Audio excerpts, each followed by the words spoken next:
সীমান্তে গরু পাচারের রমরমা, ফসল নষ্টের অভিযোগ। গরু পাচারের সঙ্গে নাম জড়িয়েছে রাজ্যের একাধিক নেতার। গ্রেপ্তারের ঘটনা ঘটেছে, তারপরেও গরু পাচার বন্ধ করা যায়নি।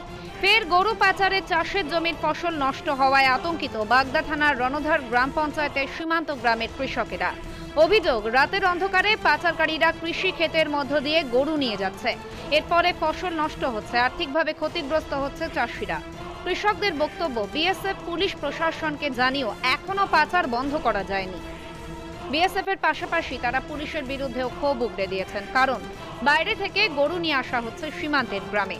তারপরে তার ডহরপোতা, কুলিয়ার, রাজকোল, আউলডাঙ্গা সহ বিভিন্ন গ্রামে জড়ো করে রাখা হচ্ছে। টাকার বিনিময়ে পাচারকারীরা বাড়িতে গরু রেখে দিচ্ছে, তারপর সুযোগ বুঝে রাতের অন্ধকারে নদী পেরিয়ে বাংলাদেশে পাঠিয়ে দিচ্ছে। ক্ষতিগ্রস্ত চাষিরা বলে, তারপর যে আমরা বাড়িতে চলে গেছি সেই ফাঁকে গরু গিয়েছে। পুলিশ কিছু বলে না তো। পুলিশ আমরা যদি ফোন করি তো ওই ওরা চলে টলে গেলে তারপর পুলিশ হয়তো এসে রাস্তাতে ঘুরে চলে যায়। আমার মুসুরি আছে, সইষে আছে, আমার জমিতে 3টে দিকতে রাস্তা করে তোরা। আমার জমিতে গেলেই স্যার বুঝতে পারতেন কি অবস্থা হয়ে গিয়েছে। সে সরিষে মশুরি সবই ভুল মাঝখান দিয়ে যাচ্ছে গরু, এক একদিন এক এক রাস্তা দিয়ে যাচ্ছে। চাষিরা বলেন, গ্রামবাসীদের দাবি সীমান্তে নিরাপত্তা বাড়ানোর জন্য বিএসএফ এর পক্ষ থেকে সিসি ক্যামেরা লাগানোর উদ্যোগ নেওয়া হয়েছিল, কিন্তু এলাকার রাজনৈতিক নেতাদের বাধায় তা দেওয়া সম্ভব হয়নি। সমস্যা হচ্ছে রেগুলার একের পর এক গরু যাচ্ছে, পুরো চাষিদের ক্ষতি করে নিয়ে যাচ্ছে। বারবার থানাতে জানানো হয়েছে, ক্যাম্পে যে রিপোর্ট করানো হয়েছে, তারপরে তারা কোনো অ্যাকশন নিচ্ছে না। এবার রাত 2টো 2:30 অবধি আমরা জেগে জেগে পাহারা দিচ্ছি। তারপরে বাংলাদেশ থেকে ডাইরেক্ট লোক আসছে, তারা ভুজলি, তারপরে ছুরি বাগারা অস্ত্র নিয়ে আসছে। তারা মাঝেও এরকম ওই ধোয়া যে বোমা সেটাও বিস্ফোরণ করেছে এখানে, যার জন্য ভয়তে আমরা যেতে পারি না। বারবার রিপোর্ট করানোর পরেও কোনো অ্যাকশন হচ্ছে না। চাষিদের পরের পর ক্ষতি করেই যাচ্ছে রেগুলার, কিন্তু এর কোনো অ্যাকশন কেন হচ্ছে না?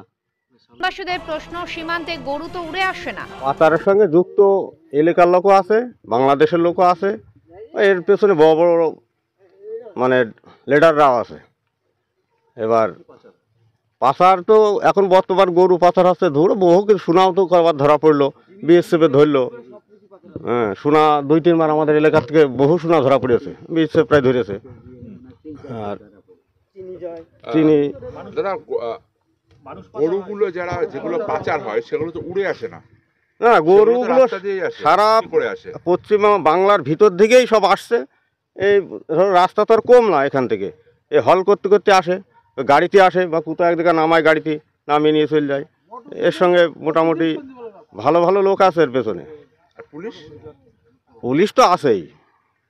পুলিশ যদি মনে করে এই গরু যেতে পারে না। বিএসএফ জানিয়েছে, কুলিয়ার সীমান্তের দীর্ঘ পথে কাঁটাতার নেই। বিস্তীর্ণ সীমান্তে পাহারা দেওয়াটাও কঠিন কাজ। তার মধ্য দিয়েও জওয়ানরা গরু পাচার সহ বিভিন্ন পাচারের কাজ কড়া হাতে দমন করছে। বিএসএফ এর এক কর্তা বলেন, जब हम नाम लेते हैं बीओपी रनघाट इलाके का, जो कि खुला होने की वजह से क्रॉस बॉर्डर क्रिमिनल के लिए काफी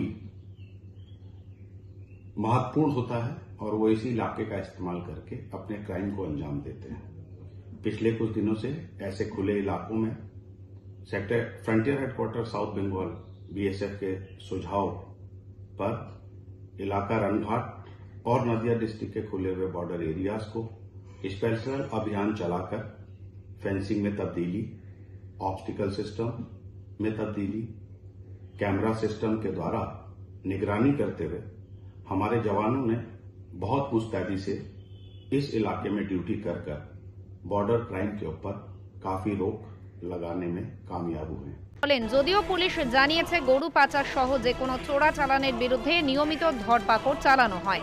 পাচার নিয়ে রাজনৈতিক তরজা শুরু হয়েছে।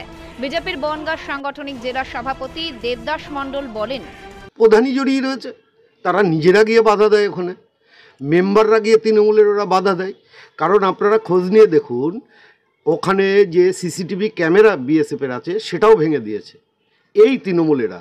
তার কারণ ওখান থেকে দূর পাচার করে ওরা ওখান থেকে গ্যাজার ব্যবসা করে, ওরা ওখান থেকে ফেন্সিডিলে ব্যবসা করে, গোল্ডের ব্যবসা করে। কিছুদিন আগে গোল্ডও ধরা পড়েছে।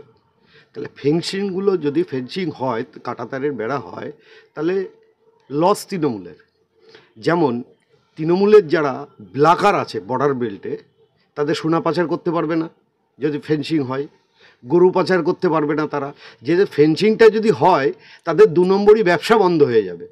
কারণ আমি শুধু বলবো এইটুকুই, এরা দেশের কথা ভাবে না, এরা ভাবে নিজেদের কথা। তৃণমূল নেতা তথা বাগদার কৃষি কর্মাধ্যক্ষ গৌতম মন্ডল বিষয়টা হচ্ছে এটা নতুনত্ব কিছু নয়। আজকে প্রায় 1-1.5 মাস ধরে চাষিরা প্রতিনিয়ত আমাদের কাছে এসে জানাচ্ছে অভিযোগ।